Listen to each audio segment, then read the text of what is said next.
विशेष अदालत का बड़ा फैसला सामने आया है। हत्या और दुष्कर्म के 5 दोषियों को मौत की सजा सुनाई गई है। विशेष अदालत ने 6 आरोपियों को दोषी ठहराया है। छठे दोषी को आजीवन कारावास की सजा सुनाई गई है।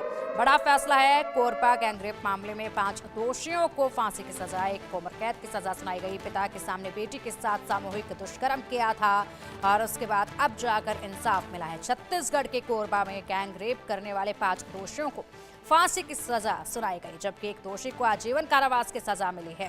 कोर्ट ने यह सजा कोरबा के गढ़ उपरोड़ा में 2021 के गैंगरेप और तिहरे हत्याकांड मामले में सुनाई है।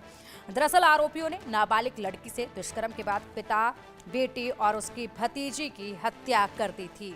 यह मामला छत्तीसगढ़ के कोरबा जिले का है। यहां 29 जनवरी 2021 को कोरबा के लेमरू थाना क्षेत्र में पहाड़ी कोरबा जनजाति की नाबालिग के साथ आरोपियों ने गैंगरेप किया था। इतना ही नहीं, पिता के सामने बेटी से गैंगरेप करने के बाद पिता, बेटी और उसकी भतीजी की हत्या कर दी गई थी। उसके बाद अब जाकर ये फैसला सुनाया गया, जिसमें 5 आरोपियों को दोषी ठहराया गया और छठे दोषी को आजीवन कारावास सुनाई गई, तो वहीं 5 को उम्र फांसी की सजा सुनाई गई है। बड़ा फैसला है ये। और घटना कोरबा के लेमरू थाना के अंतर्गत गढ़ उपरोड़ा में 29 जनवरी 2021 को घटित हुई थी। उसके बाद से लगातार इस मामले में सुनवाई चल रही थी। सभी को उम्मीदें थी इसमें इंसाफ को लेकर और इंसाफ आखिरकार किया गया। 5 दोषियों को मौत की सजा सुनाई गई, 1 दोषी को आजीवन कारावास की सजा सुनाई गई है। और अधिक जानकारी के लिए हमारे सहयोगी गौरव सिंह चंदेल हमारे साथ जुड़ गए हैं।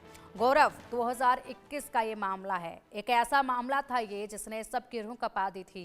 पिता के सामने बेटी के साथ दुष्कर्म किया गया और उसके बाद पिता, बेटी, उनकी भतीजी की हत्या कर दी गई। अब जाकर फैसला सुनाया गया। 5 लोगों को मौत की सजा, 1 को आजीवन कारावास। जी, बिल्कुल। देखिए, 4 साल लंबा चला जो केस है, आज उसका जो अंत है, वो एक कहें पूरी तरीके से जस्टिस के साथ जो है वो खत्म होता है, जहाँ बलात्कारियों को जो उसकी सज़ा होनी चाहिए, वो जो सज़ा है, वो कोर्ट ने यहाँ पर सुना दी है। 5 आरोपियों को जो है इसमें एक फांसी की जो सज़ा है, वो सुनाई गई है और वहीं 1 आरोपी को जो है उम्र कैद की सज़ा सुनाई गई है। पूरे मामले की मैं जानकारी दूँ तो आपको बता दूँ कि 4 साल पहले जो है एक परिवार के साथ जो है पूरी तरीके से ये जो दुष्कर्म की घटना है, उसको अंजाम दिया गया था। जो मृतक परिवार है वो हत्यारों के जो आरोपी हैं, उनके घर में जो है गाय चराने का जो काम है वो परिवार करता था। महीना 8,000 देने की जो बात है, सालाना 8,000 देने की जो बात है वो कही गई थी, जिसके लेकर पैसे के लेन-देन को लेकर जो थोड़ी बहुत विवाद की स्थिति है वो बनती है, जिसके बाद जो परिवार है वो अपने घर के लिए जाता है। तो उस दौरान वो जो आरोपी परिवार है वो वहां पर पहुंचते हैं 4-5 लोगों के साथ और कहते हैं कि हम आपको बाइक से घर छोड़ देंगे, और इस तरह की बात करके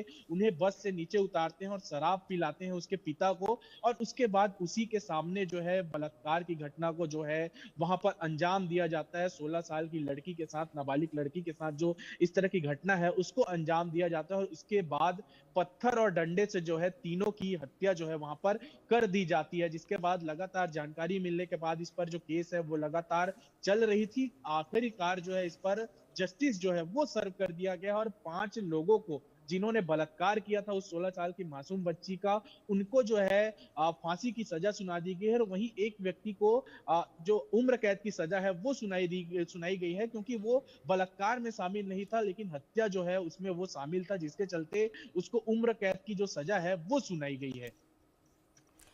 बिल्कुल, बहुत बहुत शुक्रिया आपका गौरव इन तमाम जानकारियों के लिए। 4 साल के अंदर आखिरकार ये इंसाफ जो है वो सुनाया गया और उम्मीद करते हैं कि इस फैसले के बाद दुष्कर्मी जो ये सोचते हैं, ऐसे लोग जो इस तरीके के कृत्य करने के बारे में सोचते हैं, उनको ज़रूर एक सबक इससे मिला होगा और ऐसे कृत्य करने से पहले 4 दफ़ा ज़रूर ये तस्वीर याद की जाए।